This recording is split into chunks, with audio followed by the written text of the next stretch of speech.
नमस्कार. 4 February 2021च्या Loksatta newspaper डिस्कशनमध्ये आपल्या सर्वांचं स्वागत आहे. आजची जी पहिली महत्त्वाची न्यूज आहे ती आहे भारतातील कर्करोगाच्या सर्वकष अभ्यासासाठी महाप्रकल्प इंडियन कॅन्सर जिनोम ॲटलास प्रकल्प सुरू. लक्षात ठेवा, दरवर्षी 4 फेब्रुवारी हा जो दिवस असतो तो जागतिक कॅन्सर दिन म्हणून आपण साजरा करतो, ठीक आहे, किंवा त्याला वर्ल्ड कॅन्सर डे तुम्ही म्हणा किंवा जागतिक कर्करोग दिन. ओके, काय बरं, जागतिक कर्करोग दिवस किंवा दिन, ठीक आहे. आता यंदाची जी वर्ल्ड कॅन्सर डे आहे त्याची थीम आहे आय कॅन वी कॅन, ठीक आहे. हे काय आहे, थीम आहे. आणि कोण साजरा करतो हा जागतिक कर्करोग दिवस? तर ते WHO, ठीक आहे, World Health Organisation. Very important दिनविशेष म्हणून एक ना एक प्रश्न दरवर्षी विचारला जातो, ठीक आहे. तर लक्षात ठेवा, 4 फेब्रुवारी हा दिवस जागतिक कर्करोग दिन म्हणून साजरा केला जातो. आणि WHO म्हणजे जागतिक आरोग्य संघटना, ही जी संघटना आहे तो हा दिवस साजरा करते. आणि यंदाची थीम आहे आय कॅन वी कॅन, ठीक आहे. आता आजच्या न्यूजमध्ये आपल्याला बघायचं आहे इंडियन कॅन्सर जिनोम ॲटलासविषयी, ठीक आहे. तर इथे माहिती दिली गेली, आपण ते बघून घेऊ. तर कर्करोगाच्या संशोधनासाठी पहिल्यांदाच राष्ट्रीय स्तरावर प्रकल्प राबवण्यात येत असून स्तनाचा कर्करोगाचा अभ्यासापासून हा प्रकल्प सुरू करण्यात आला आहे. कर्करोगाचे साधारणपणे 10 ते 13 लाख रुग्ण दरवर्षी आढळतात. त्यामुळे केवळ कर्करोगाच्या सर्वकष अभ्यास करून उपाययोजना करण्यासाठी इंडियन कॅन्सर जिनोम ॲटलास हा प्रकल्प सुरू करण्यात आला आहे, ठीक आहे. उद्देश काय आहे, तर दरवर्षी 10 ते 13 लाख रुग्ण जे आहेत ते कर्करोगाचे आढळतात आणि कर्करोगाचा सर्वकष अभ्यास करून उपाययोजना करण्यासाठी आपण इंडियन कॅन्सर जिनोम ॲटलास हा प्रकल्प सुरू केला आहे, ठीक आहे. आता आपण माहिती घेणार आहोत थोडीशी कॅन्सरविषयी आणि भारतावरती तसंच जगावरती कॅन्सरचा किती मोठा बर्डन आहे त्याच्याविषयी आपण माहिती घेणार आहोत. ओके, तर लक्षात घ्या, ऑन अँड ॲव्हरेज 1800 भारतीय जे आहेत, ठीक आहे, ते दररोज कॅन्सरमुळे किंवा कॅन्सरचे रुग्ण सापडतात, ठीक आहे. किती बरं, दररोज 1800 भारतीय एवढे लोकांना कॅन्सर हा रोग निदान होतो, ठीक आहे. तसंच एक एस्टिमेशन आहे की ही जी संख्या आहे ते 25% वाढणार आहे 2025पर्यंत, ठीक आहे. काय बरं, 25% ही जी संख्या आहे ते वाढणार आहे कशाने, किंवा 2025पर्यंत, ठीक आहे. ही गोष्ट लक्षात ठेवा. आणि दररोज 1800 भारतीय जे आहेत ते कॅन्सरचे बळी पडत आहेत. तसंच आता कॅन्सर काय आहे, तर कॅन्सरची एक सिम्पल डेफिनेशन जर आपण बघितली तर ॲबनॉर्मल सेल ग्रोथ म्हणतात त्याला, ठीक आहे. जे आपल्यामध्ये शरीरामध्ये जे पेशी आहेत, ठीक आहे, त्याची ॲबनॉर्मल जेव्हा ग्रोथ होते तर त्याला आपण काय म्हणतो, त्याला आपण कॅन्सर म्हणतो, ठीक आहे. आता कॅन्सरचे सिम्पटम्स काय असतात किंवा कुठल्या प्रकारचे सायन्स दिसतात जर एखाद्या व्यक्तीला कॅन्सर झाला असेल तर त्याचं वेट लॉस होते, ठीक आहे, फटिगनेस येते, त्यानंतर स्किनचा कलर चेंज व्हायला लागतो, खूप जास्त ताप येतो त्याला, त्यानंतर जे गॉल ब्लॅडर वगैरे असतात ते फंक्शन करायला बंद होऊन जाते, अनयुज्युअल ब्लिडिंग होते, म्हणजे हिरड्यातनं वगैरे रक्त यायला सुरुवात होते, ओके, आणि खूप जास्त पेन होते, तसंच गळा वगैरे दुखायला लागतो. तर हे सर्व काय आहेत, हे सर्व जनरल सिम्पटम्स आहेत, ओके. आणि कॅन्सरचे 100पेक्षा जास्त टाईप्स आहेत, हे सुद्धा लक्षात ठेवा. किती टाईप्स आहेत, तर 100पेक्षा जास्त टाईप्स आहेत कॅन्सरचे, ओके. आता भारतावरती किती बोजा आहे कॅन्सरचा ते सुद्धा आपण बघून घेऊ. तर दर एक 8 मिनटामध्ये, ठीक आहे, प्रत्येक 8 मिनटामध्ये एक स्त्रीचा मृत्यू हे सर्वायकल कॅन्सरमुळे होतो, ठीक आहे. लक्षात ठेवा, काय बरं, प्रत्येक 8 मिनटामध्ये एक स्त्रीचा मृत्यू हा सर्वायकल कॅन्सरमुळे होतो, ओके. त्यानंतर प्रत्येक म्हणजे 2पैकी 1 विमेनला, ठीक आहे, काय आहे, तर ते ब्रेस्ट कॅन्सर आहे. For every 2 women newly diagnose with the breast cancer 1 women dyes, म्हणजे प्रत्येक 2 विमेन्सना ज्यांच्यामध्ये ब्रेस्ट कॅन्सर किंवा स्तनाचा कॅन्सर हा डायग्नोज होतो त्यापैकी एकाचा मृत्यू निश्चित असते, ठीक आहे. स्टॅटिक्स आहे, हे सर्व आकडे आहेत, ओके. त्यानंतर पुढे की दररोज अराऊंड 3000 लोक जे आहेत ते टोबॅको रिलेटेड डिझीजमुळे मरतात. ठीक आहे, काय सांगितलं मी की दररोज, ठीक आहे, 300पेक्षा जास्त लोक किंवा ॲव्हरेज 300 लोक हे टोबॅको रिलेटेड जे काही डिझीज असतात ना त्याच्यामुळे मृत्यू पावतात. ओके, त्यानंतर स्मोकिंगमुळे, ठीक आहे, आता आपण टोबॅको बघून घेतला, आता स्मोकिंगची बात करूया. तर 5पैकी 1 डेथ कोणामुळे, तर पुरुषांमुळे, आणि 20पैकी 1 मृत्यू कोणांमुळे, तर स्त्रियांमध्ये. ठीक आहे, हा स्मोकिंगमुळे होतो.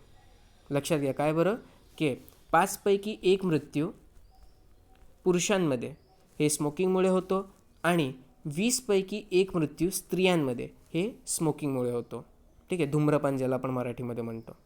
आणि एक एस्टिमेशन आहे की 2010च्या वर्षात 9,30,000 डेथ जे आहेत, ठीक आहे, किती, 9,30,000 मृत्यू जे आहे ते कॅन्सरमुळे झालेत. आणि 25 लाखपेक्षा जास्त लोक हा कॅन्सरने पीडित आहेत. ओके, स्मोकिंगमुळे होणारा कॅन्सरने. ठीक आहे, लक्षात ठेवा. त्यानंतर कॅन्सरमुळे दरवर्षी इंडियामध्ये, ठीक आहे, 7 लाखपेक्षा जास्त लोक मृत्युमुखी पडतात. किती बरं, 7 लाखपेक्षा जास्त. ओके, तसंच ओरल कॅव्हिटी आणि लंग्स कॅन्सरसुद्धा असतो. ओके, आणि याचा जो बर्डन आहे ते 50% आहे. म्हणजे टोटल जे कॅन्सर्स होत आहेत त्यापैकी 50% कॅन्सरचे जे केसेस आहेत त्याच्यामध्ये आपल्याला जर एखादं कारण विचारलं तर तो कारण आहे काय बरं, लंग कॅन्सर, आणि दुसरं म्हणजे सर्विक्स आणि ब्रेस्ट कॅन्सर फिमेल्समध्ये. ठीक आहे, मेलमध्ये कुठलं, तर ओरल आणि लंग कॅन्सर आहे, आणि फिमेलमध्ये सर्विक्स आणि ब्रेस्ट कॅन्सर आहे. ठीक आहे, तर एकूण कॅन्सरचे 50% केसेस जे असतात ज्याच्यामध्ये मृत्यू होते तर ते जे असतात ते कशामुळे होत आहेत, तर पुरुषांमध्ये कॅव्हिटी आणि लंग कॅन्सर म्हणजे ओरल कॅव्हिटी, मुखाचा जो कॅन्सर असतो ना, तोंडाचा जो कॅन्सर असतो तो, आणि लंग्स कॅन्सर मेल्समध्ये, तसंच सर्विक्स आणि ब्रेस्ट कॅन्सर जे असतात ते फिमेलमध्ये. ओके, तसंच ओके, तर टॉप 5 कॅन्सर्स जे असतात, ओके, मॅन आणि विमेनमध्ये त्याचं टोटल बर्डन आहे तो आहे 47.2%. ओके, टॉप 5च्या अंतर्गत तुमचे लंग्स कॅन्सर येतात, त्यानंतर माउथ कॅन्सर येतो, त्यानंतर ब्रेस्ट कॅन्सर येतो, सर्विक्स कॅन्सर येतो. ओके, तर यांच्यामुळे टोटल किती 47.2% एवढे डेथ्स होत आहेत.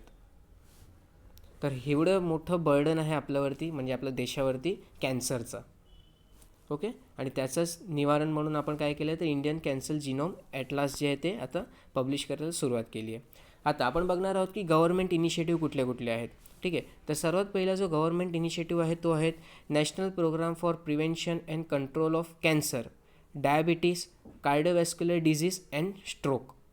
ठीक आहे, नावच आहे प्रोग्रामचं, काय बरं, national programme for prevention and control of cancer, diabetes, cardiovascular disease and stroke. Okay, आता हा जो प्रोग्राम आहे तो आपण नॅशनल हेल्थ मिशनचा अंतर्गत सुरू केलेला आहे. ठीक आहे, कशाचा अंतर्गत सुरू केलेला आहे, नॅशनल हेल्थ मिशनचा अंतर्गत. आणि या प्रोग्रामच्या माध्यमातून आपण काय करणार आहोत, तर कॅन्सरला कसं काय प्रिव्हेंट करता येईल, तसंच त्याची स्क्रीनिंग आणि अर्ली डिटेक्शन कसं काय करता येईल त्याच्याविषयी आपण जनरल अवेअरनेस किंवा जनजागृती करणार आहोत. ओके, काय बरं, कॅन्सरला कसं काय प्रिव्हेंट करता येईल, त्याची स्क्रीनिंग कसं आहे, स्क्रीनिंग म्हणजे डायग्नोसिस कसं काय करता येईल, तर याच्याविषयी एक जनरल जनजागृती पसरवण्याचं काम जे आहे ते आपण या NPCDCSच्या माध्यमातून करणार आहोत. ठीक आहे, दुसरा जो इनिशिएटिव्ह आहे तो आहे tertiary care for cancer scheme. कुठलं बरं, tertiary care for cancer scheme. Okay, आता याच्या माध्यमातून आपण काय करणार आहोत, तर टर्शरी केअर प्रोव्हाइड करणार आहोत. टर्शरी केअर म्हणजे जे ऑपरेशनल केअर असतात ना, किंवा ऑपरेशन करण्याची जी सुविधा असते ना, ते आपण प्रत्येक स्टेटमध्ये प्रोव्हाइड करणार आहोत. ओके, प्लॅनच्या अनुसार काय होणार आहेत, तर स्टेट कॅन्सर इन्स्टिट्यूट, काय बरं, स्टेट कॅन्सर इन्स्टिट्यूट आणि टर्शरी केअर कॅन्सर सेंटर हे प्रस्थापित केले जाईल प्रत्येक स्टेटमध्ये.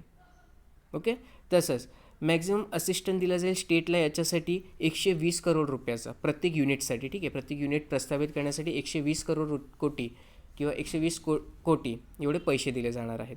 ओके, आणि TCCCला म्हणजेच काय बरं, टर्शरी केअर कॅन्सर सेंटर जे आहे त्याच्यासाठी 45 करोड रुपये. त्यानंतर तिसरा जो इनिशिएटिव्ह आहे तो आहे नॅशनल टोबॅको कंट्रोल प्रोग्राम, काय बरं, national tobacco control programme.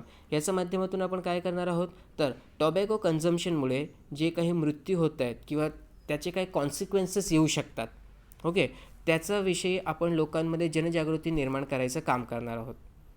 Okay.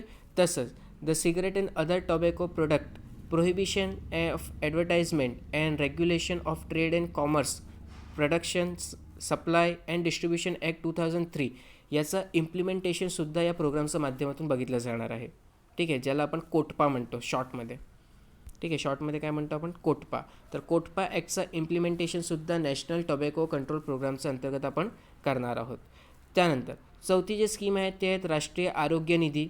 Okay. आता राष्ट्रीय आरोग्य निधीच्या माध्यमातून काय करणार आहोत, तर ज्या व्यक्तींकडे कॅन्सरचा ट्रीटमेंट करण्यासाठी पैसा पुरेसा नाही आहे त्यांना आपण फिनान्शियल असिस्टन्स किंवा पैशाची मदत करणार आहोत राष्ट्रीय आरोग्य निधीच्या माध्यमातून. ओके. तसंच the health ministers cancer patient fund जे आहे त्यालासुद्धा राष्ट्रीय निधी आरोग्याचा अंतर्गत डेव्हलप करण्यात आलेला आहे. ओके, हे गोष्ट लक्षात ठेवा. आणि महत्त्वाचं काय, तर कुठल्या लोकांना मदत केली जाईल, तर जे लोक BPL फॅमिलीमध्ये आहेत म्हणजे बिलो पॉवर्टी लाईनचा अंतर्गत येतात त्याच लोकांना या स्कीम्सचा लाभ भेटणार आहे. ओके. आणि त्यांना 2 लाखपर्यंत फायनान्शियल असिस्टन्स दिला जाईल. किती बरं, 2 लाख रुपयेपर्यंत. ठीक आहे. आता पुढे तर कॅन्सर फील्डमध्ये कुठली रिसेंटमध्ये रिसर्चेस वगैरे चालले आहेत. ठीक आहे. तर एक रिसर्च केली आहे कोणी बरी, तर मॅसेच्युएट इन्स्टिट्यूट ऑफ टेक्नॉलॉजी त्यांनी काय केलं आहे, तर GPS माध्यमातून ट्यूमर ट्रॅक करण्यासाठी एक काय म्हणतो त्याला रिसर्च केली आहे की आपण कसं काय GPS माध्यमातून ट्यूमरला ट्रॅक करू शकतो. ओके. आणि बॉडीमध्ये जी हे GPS सिस्टम डेव्हलप करण्यात आलेली आहे त्याला नाव देण्यात आलेलं आहे रिमिक्स. काय बरं, रिमिक्स. ओके. आता याच्या माध्यमातून काय केलं जाईल माहिती आहे का, की बॉडीमध्ये कुठे सेल्सची ग्रोथ आहे ते इरेग्युलर फॉर्ममध्ये होतं आहे त्याला ट्रेस केलं जाईल. म्हणजे आपल्याला एक अर्ली वॉर्निंग भेटून जाईल की बाबा बॉडीचा हा पार्ट आहे जिथे कॅन्सर व्हायचे चान्सेस आहेत, कारण इथे काय आहे तर सेलची हे ॲबनॉर्मल ग्रोथ आपल्याला बघायला भेटतं आहे. ठीक आहे.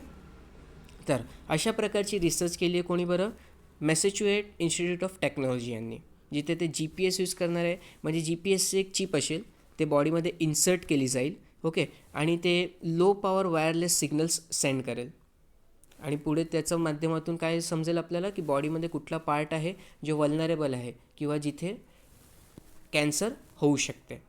ओके. तर त्याची माहिती दिली जाईल. तर आज जर आपण कॅन्सरचा विषयी डिटेलमध्ये डिस्कशन घेतलेलं आहे. ठीक आहे. जनरल स्टॅटिक्स वगैरे तुम्ही आहे ना एसे पेपरमध्ये लिहू शकतात. बाकी प्रश्न येईल चान्सेस कमी आहे, पण एसेमध्ये मात्र आपण हे सर्व जे डेटा वगैरे त्याला कोट करू शकतो. तसंच स्कीम्स वगैरे सांगू शकतो. स्कीम्स डिरेक्टली तुम्हाला नाव दिलं जाईल आणि विचारलं जाईल खालीलपैकी हे जे स्कीम आहेत ते कुठल्या रोगाशी संदर्भित आहेत. ओके. तर असे प्रश्न येऊ शकतात आयोगाचं पेपरमध्ये, तर लक्षात ठेवा. आणि 4 फेब्रुवारी हा जो दिवस असतो ते आपण जागतिक कर्करोग दिन म्हणून साजरा करतो. आणि यंदाची थीम काय आहे, आय कॅन वी कॅन. कोण साजरा करतो, वर्ल्ड हेल्थ ऑर्गनायझेशन, अर्थातच जागतिक आरोग्य संघटना. ओके. चला पुढे बघूया. पुढची जी न्यूज आहेत ते आहेत स्वाध्याय पुस्तिका निर्मितीसाठी बालभारतीकडे अभ्यास मंडळाची वानवा. ओके. आता आपण इथे बघायचं बालभारतीविषयी. बेसिकली आपला हा रिव्हिजन असणार आहे. बऱ्याचदा आपण बालभारतीविषयी माहिती घेतलेली आहे, पुन्हा एकदा रिव्हिजन. ठीक आहे.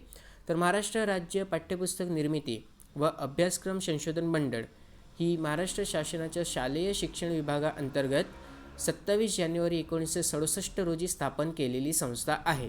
ठीक आहे. काय बरं नाव आहे, महाराष्ट्र राज्य पाठ्यपुस्तक निर्मिती व अभ्यासक्रम संशोधन मंडळ, आणि संक्षिप्तात त्याला आपण काय म्हणतो, बालभारती. ठीक आहे. महाराष्ट्रातील शालेय अभ्यासक्रमांसंबंधित संशोधन करणे, त्यानुसार शालेय अभ्यासक्रम तयार करणे, या अभ्यासक्रमानुसार पाठ्यपुस्तके तयार करणे आणि विद्यार्थ्यांना कमीत कमी व योग्य दरात तसेच वेळेवर पुस्तके उपलब्ध व्हावीत अशा पद्धतीने मुद्रण आणि वितरणाची व्यवस्था करणे हे उद्देश आणि कार्य आहे. ते कोण करते, बालभारती करते. संस्थेचे मुख्यालय लक्षात ठेवा कुठे आहे, तर ते पुण्याला आहे. Very very important. प्रत्येक संस्थेचा कार्यालय जे आहे ते मुंबईमध्ये नसतो. ठीक आहे. मुख्य कार्यालय कुठे आहे, याचं पुण्यामध्ये आहे. तसेच औरंगाबाद आणि नागपूर येथे संस्थेचं विभागीय कार्यालये आहेत. पुढे महाराष्ट्र राज्य पाठ्यपुस्तक निर्मिती व अभ्यासक्रम संशोधन मंडळ हे बालभारती प्रकाशनाद्वारे इयत्ता 1ली ते 12वीची सर्व विषयांचे मिळून जवळपास 4 कोटी पाठ्यपुस्तके छापून वितरित करते. Very very important. इयत्ता 1ली ते 10वी नव्हे तर इयत्ता 1ली ते 12वीपर्यंत बालभारती जे आहे ते पाठ्यपुस्तकं प्रकाशित करते. ओके. पुस्तकांचा पुरवठा सुरळीत व्हावा यासाठी राज्यात सध्या 9 भंडारे आहेत. निरीक्षण, निवेदन, वर्गीकरण, तुलना, सहसंबंध, कार्यकारण भाव, उपयोजन, प्रयोग कौशल्य, वैज्ञानिक दृष्टिकोन, अनुमान काढणे या क्षमता आत्मसात कराव्या. तसेच विज्ञानाच्या अभ्यासातून आवश्यक ते जीवन कौशल्य विद्यार्थ्यांनी आत्मसात करावे असा व्यापक दृष्टिकोनाने या पुस्तक निर्मितीमागचा उद्देश आहे. दरवर्षी सुमारे 19 कोटी पुस्तकांची छपाई करून त्यांचे वितरण बालभारतीमार्फत केले जाते. महाराष्ट्रात 1 लाखहून अधिक शाळांमधून बालभारतीची पुस्तके वापरली जातात. पाठ्यपुस्तक मंडळाच्या स्थापनेपूर्वी शाळांमध्ये खाजगी प्रकाशकांची पुस्तके वापरण्यात येत होती. या पुस्तकांचा दर्जा, किमतीमधील तफावत, त्यांची उपलब्धता, शाळेत पुस्तक लावताना होणारे गैरव्यवहार या बाबींची दखल कोठारी आयोगाने घेतली. दर्जेदार आणि रास्त किमतीमध्ये पुस्तके मुलांना वेळेत मिळावी यासाठी राज्याने स्वायत्त संस्था निर्माण करावी अशी शिफारस करण्यात आली आणि कोठारी आयोगाच्या शिफारशी अनुसारच 27 जानेवारी 1967ला महाराष्ट्र राज्य पाठ्यपुस्तक व निर्मिती व अभ्यासक्रम संशोधन मंडळ पुणे या संस्थेची स्थापना झाली. तुम्हाला प्रश्न असा येऊ शकतो की बालभारतीची स्थापना कुठल्या समितीचा शिफारशीनुसार करण्यात आली? तर लक्षात ठेवा, कोठारी आयोग. ओके. याचे उद्घाटन तत्कालीन मुख्यमंत्री वसंतराव नाईक यांच्या हस्ते 2 फेब्रुवारी 1967ला झाले. मंडळाचे संस्थापक अध्यक्ष तत्कालीन शिक्षणमंत्री मधुकरराव चौधरी होते. Very important. मंडळाचे पहिले संचालक उत्तमराव शिवलेकर आणि पहिले नियंत्रक बापूराव नाईक होते. मराठी बालभारती इयत्ता 1ली हे मंडळाचे पहिले पुस्तक 1968मध्ये प्रकाशित झाले. 2013पासून बालभारतीच्या 6व्या मालेचे प्रकाशन सुरू आहे. 6th एडिशन झालं आपण म्हणतो इंग्रजीमध्ये. 8 भाषांमधून सर्व विषयांची पाठ्यपुस्तके तयार करणारे मंडळ हे बालभारतीचे वैशिष्ट्य आहे. लक्षात ठेवा, बालभारती 8 भाषेमधून प्रकाशित करते. ठीक आहे.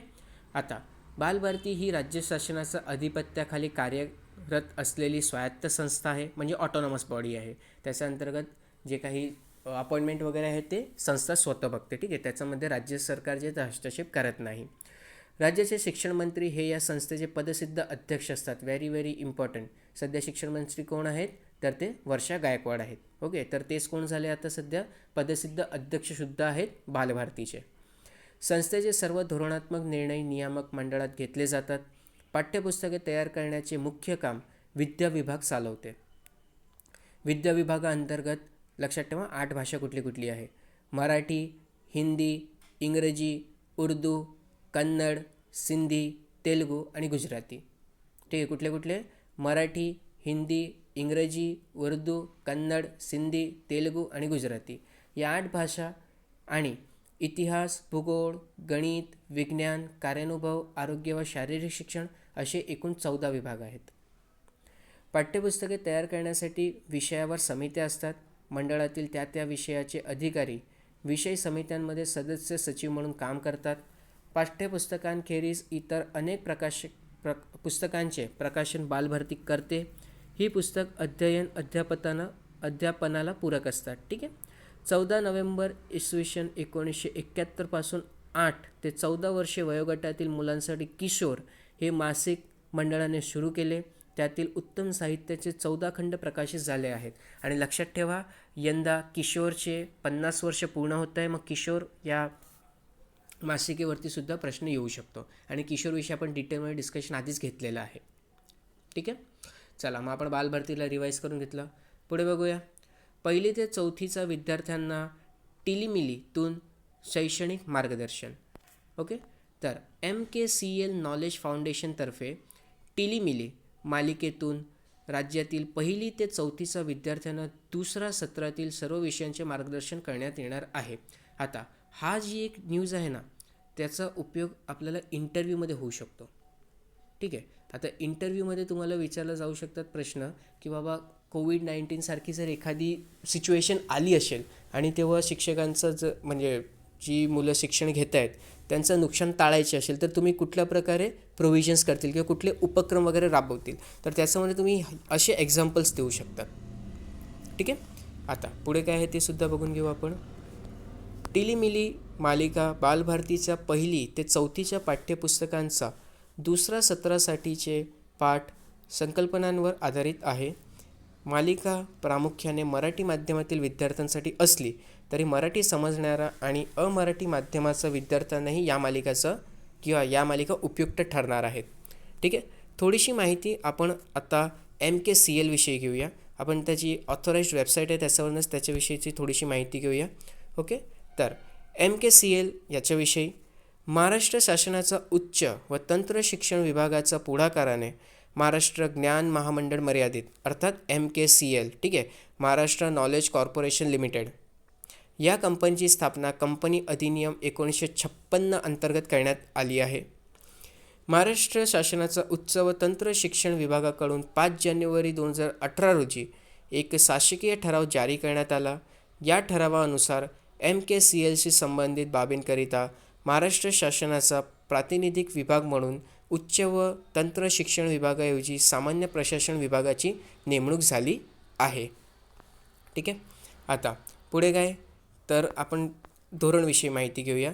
तर डिजिटल साक्षरतेतील तफावत दूर होऊन लोकांचा वैयक्तिक तसेच सामाजिक विकास होईल अशा मूल्यधारित व जागतिक दर्जाचा प्रणाली शिक्षण प्रशासन तसेच सबलीकरण यांकरिता निर्माण करण्यात आलेले आहे MKCL. ठीक आहे.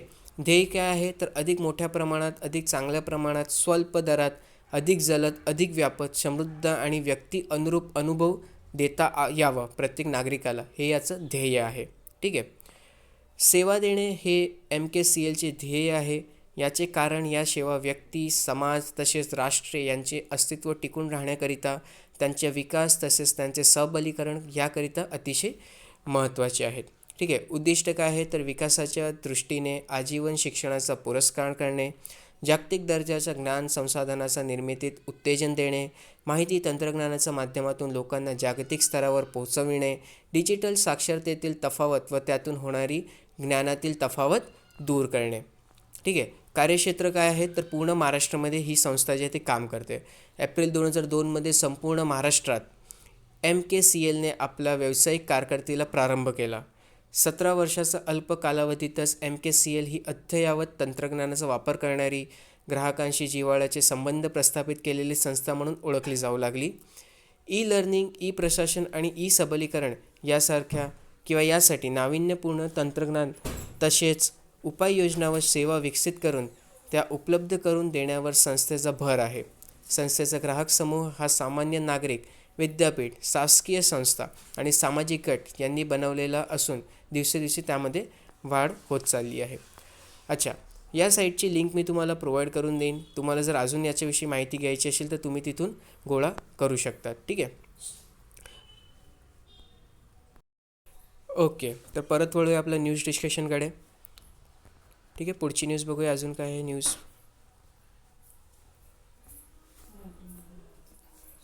ओके. पुढची न्यूज आहेत ते आहेत कोलंबो बंदरातील एक कंटेनर स्थानक ईस्ट कंटेनर टर्मिनल ECT विकसित करण्याचा करारच महिंद्र राजपक्षा यांच्या सरकारने रद्द केला आहे. ठीक आहे. सद्यस्थितीमध्ये इंडिया आणि श्रीलंका यांचे रिलेशनमध्ये थोडासा तणाव आलेला आहे, कारण श्रीलंकाने इंडिया आणि जपानच्या मदतीने एक पोर्ट टर्मिनल किंवा ज्याला आपण बंदर म्हणतो तो डेव्हलप करायला घेतला होता. ओके. आणि त्याचं नाव होता ईस्ट कंटेनर टर्मिनल. आता हा जो करार करण्यात आला होता भारत, जपान आणि श्रीलंका दरम्यान, तो श्रीलंकेने रद्द केला आहे. त्यांचं असं म्हणणं आहे की जे आमच्या इकडची लोकल पब्लिक आहे त्यांचा या बंदरचा डेव्हलपमेंटला विरोध आहे. त्यांचं असं म्हणणं आहे की बाहेरच्या देशातून आलेल्या कंपनीने श्रीलंकामध्ये कुठल्याही प्रकारचं डेव्हलपमेंट करू नये आणि म्हणूनच आम्ही हा जो करार आहे तो रद्द करतो आहे. एक लक्षात ठेवा, महिंद्र राजपक्षा जे आहेत, ठीक आहे, ते तिकडचे PM आहेत. ओके. आणि त्यांचेच लहान भाऊ गोटाबाया राजपक्षा, कोण बरं, गोटाबाया राजपक्षा, ठीक आहे, हे त्या तिकडचे प्रेसिडेंट आहेत. आणि महेंद्र राजपक्षाचा जे दृष्टिकोन आहे भारताला घेऊन ते एवढं चांगलं नाही आहे.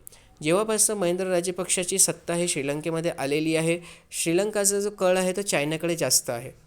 ओके, आणि चायनाने तिथेच श्रीलंकेमध्येच हंबनटोटा, काय बरं, हंबनटोटा हा जो बंदर आहे त्यालासुद्धा डेव्हलप केला आणि श्रीलंकाला कर्ज दिलं होतं, परंतु श्रीलंका काही ते कर्ज परतफेड करू शकला नाही. म्हणून हंबनटोटा या पोर्टची मालिकी 99 वर्षाकरिता कोणाला देण्यात आली, तर ते श्रीलंकाला देण्यात आली. आणि महत्त्वाचं म्हणजे काय माहिती आहे का, हंबनटोटा पोर्ट जे आहे ते श्रीलंकाचा बेल्ट अँड रोड इनिशिएटिव्हचा भाग आहे. ओके, आणि श्रीलंका जी आहे एक पर्ल ऑफ स्ट्रिंग पॉलिसी चालू आहे त्यांची. त्याच्या माध्यमातून ते काय करते माहिती आहे का, जी इंडियन ओशन रिजन आहे ना, तिथे स्वतःचा दबदबा वाढवण्यासाठी प्रत्येक जागेवरती पोर्ट्स डेव्हलप करायला सुरुवात केली आहे त्यांनी. ओके, आणि त्यापैकीच एक पोर्ट जे आहे तो आहे आता हंबनटोटा पोर्ट. आणि त्यामुळे काय झालं आहे तर भारताने खूप कठोर शब्दामध्ये आक्षेप घेतलेला आहे या विषयावरती. ओके, आता लक्षात घ्या की हा ईस्ट कंटेनर टर्मिनल, ज्याला आपण ECT पोर्ट म्हणतो आहे, हा प्रकल्प 2019मध्ये मैत्रीपाल सिरिसेना, रानिल विक्रमसिंघे सरकारचा कारकिर्दीत झाला होता. आणि श्रीलंका, भारत आणि जपान यांच्या संयुक्त सहकाराने आणि सरकारी खाजगी भागीदारीतून ते पूर्ण होणार होता, परंतु आता त्याला थांबवण्यात आलेलं आहे. आता श्रीलंका काय बोलतो आहे की बाबा चला हा पोर्ट तर नाही, पण आमच्याकडे दुसरा पोर्ट आहे, तुम्ही त्याला डेव्हलप करा. ठीक आहे, आणि एक काय म्हणूया त्याला पर्याय म्हणून त्यांनी वेस्ट कंटेनर टर्मिनल, ठीक आहे, ज्याला आपण WCT म्हणतो, ते विकसित करण्यासाठी भारताला आमंत्रण दिले आहेत. ओके, आता भारत तो ॲक्सेप्ट करतो का नाही करतो ते आता भविष्यातच आपल्याला समजणार आहे. हंबनटोटा बंदरविषयीसुद्धा मी तुम्हाला माहिती दिली आहे. ओके, पुढे बघूया. पंडितजींच्या महिमा वर्णावा किती.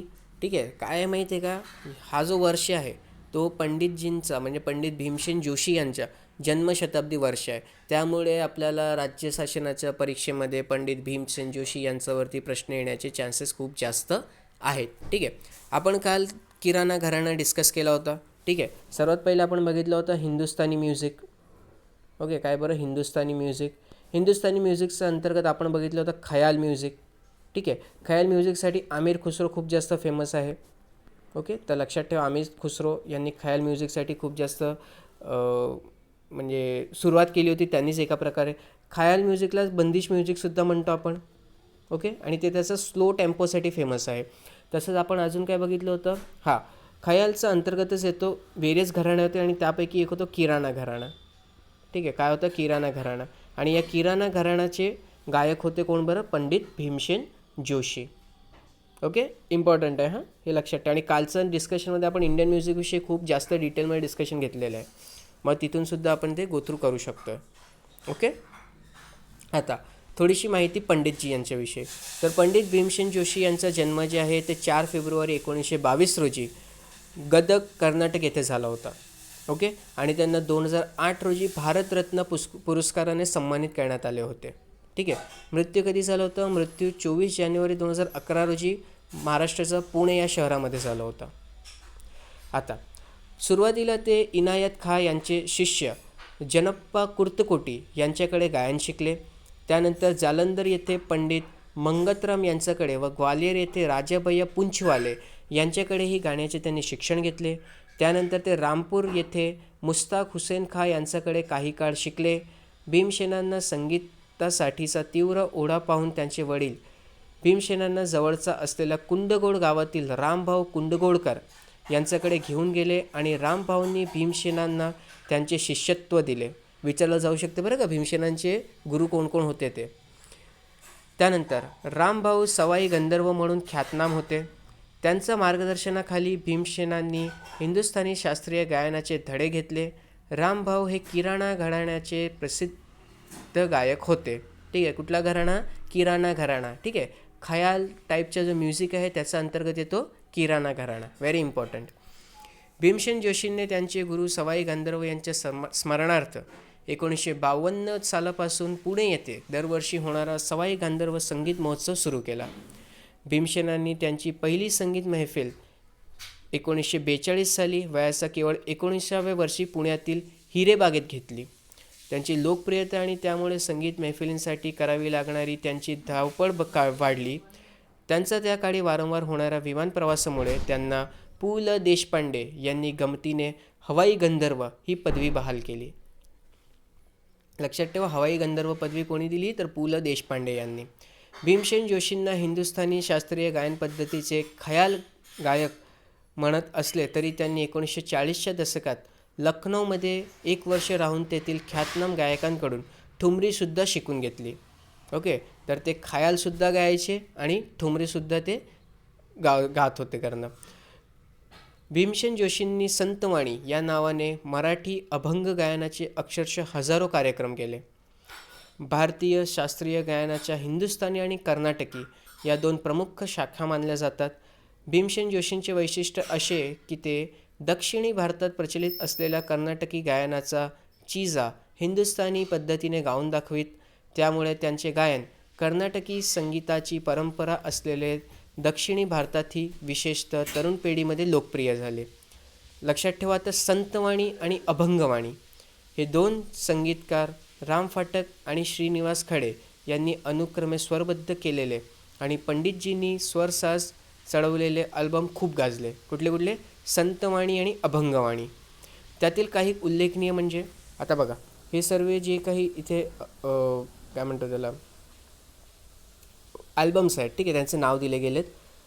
चान्सेस आहेत विचारले जातील, एक नजर फिरवा, लक्षात राहिले ठीक, नाही राहिलं तरी ठीक. का आता कुठले आहेत तर अग वैकुंठीचा राया, अणुरणीया थोकडा, तुका आकाशा एवढा, अधिक देखणे तरी, आता कुठे धावे मन, आरंभी वंदनी, अयोध्येचा राजा, इंद्रायणी काठी, कान्होबा, तुझी धोंगडी चांगली, काया ही पंढरी, आत्मा हा विठ्ठल, तीर्थ विठ्ठल, क्षेत्र विठ्ठल, नामाचा गजर, गरजे भीमातीर, त्यानंतर पंढरीचा वास, चंद्रभागे स्नान, पंढरी निवास, सख्या पांडुरंगा, मन रामरंगी रंगले, त्यानंतर माझे माहेर पंढरी, यासाठीच केला होता अट्टहास, रूप पाहता लोचनी, सावळे सुंदर रूप मनोहर, ज्ञानी यांचा राजा, गुरु महारावा.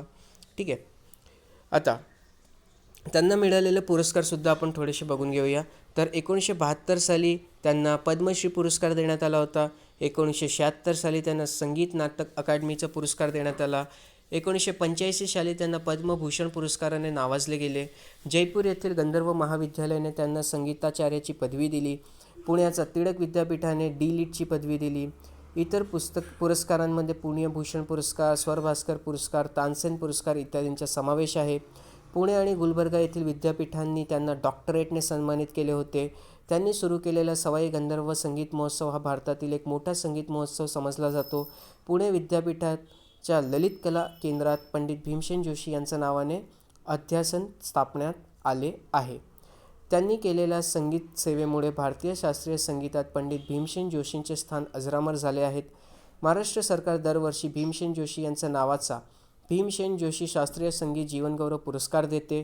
आतापर्यंत हा पुरस्कार किशोरी आमोणकर, पंडित जसराज, सतारवादक अरविंद पारिख यांना मिळाला आहे. पुणे महानगरपालिका दरवर्षी भीमसेन जोशींचा जन्मदिनी म्हणजे 4 फेब्रुवारीला त्यांच्या स्मरणार्थ स्वरभास्कर पुरस्कार या नावाचा पुरस्कार देते. पहिल्या वर्षी हा पुरस्कार लता मंगेशकर यांना, दुसऱ्या वर्षी बिरजू महाराज यांना, तर तिसऱ्या वर्षी शिवकुमार शर्मा यांना देण्यात आला होता. ओके, पुढे त्याचं स्वरूप लक्षात ठेवा, तर 1,11,111 रुपये रोख, मानपात्र किंवा मानपत्र आणि सन्मानचिन्ह असं या पुरस्काराचे स्वरूप आहे. भीमसेन जोशींच्या पत्नीच्या नावानेच अर्थात वत्सल्यबाई जोशी पुरस्कार दिला जातो. हा पुरस्कार अजय पोहणकर, नाना मुळे यांना मिळालेला आहे.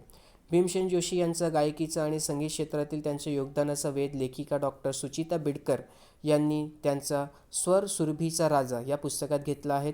आणि भीमसेन जोशी यांचे पुत्र राघवेंद्र भीमसेन जोशी यांचे आत्मचरित्र गाण्याराचे पोर या नावाने प्रसिद्ध आहे. ठीक आहे, तर ही आपण माहिती घेतली थोडीशी कोणाविषयी, पंडित भीमसेन जोशी यांच्याविषयी. पुढे बघूया. ओके, तर पुढे तर अजून काही न्यूज नाही आहे. तर आजच्या न्यूज डिस्कशनमध्ये एवढीच महत्त्वपूर्ण न्यूज होती. ठीक आहे, स्वतःची नोट्स बनवत राहा सायमल्टेनियसली, आणि काही डाऊट असल्यावरती तुम्ही ते कमेंट सेक्शनमध्ये मेन्शन करू शकतात. पेपरची PDF आमच्या टेलिग्राम चॅनलवरती अवेलेबल होऊन जाईल. तर घरी राहा, सुरक्षित राहा, शिकत राहा. धन्यवाद.